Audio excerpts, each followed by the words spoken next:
Hi guys, good morning. Merong pinagagawa sa akin si Mrs. Project. Etong Venetian blinds. Ano to sira-sira na, no? Ngayon ang gusto niya i-convert na ulit sa cortina. So tatanggalin ko 'yan. Tapos yung aluminum tube sa itaas, merong aluminum tube doon i-utilize ulit yon para malagyan niya ng kortina.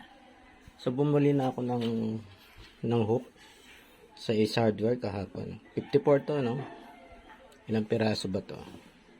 6 pieces, 54 pesos.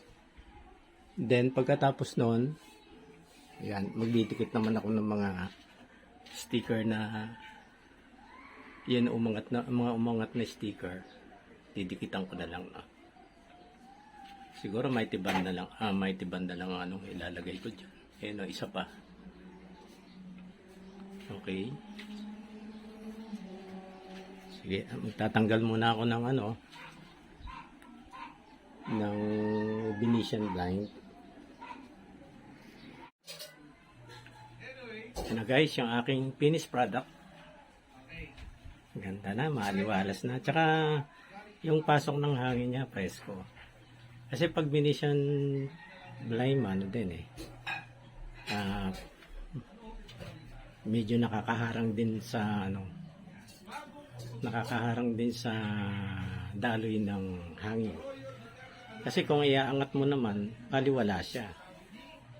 Hindi makikita yung kanyang design, di ba?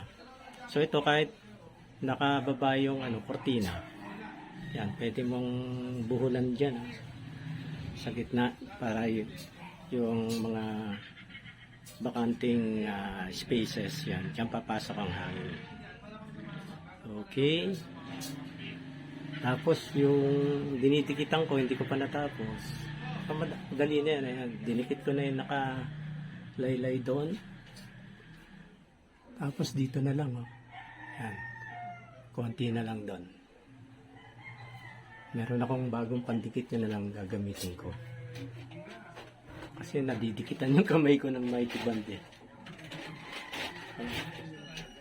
Okay. Complete na to, itong project na to.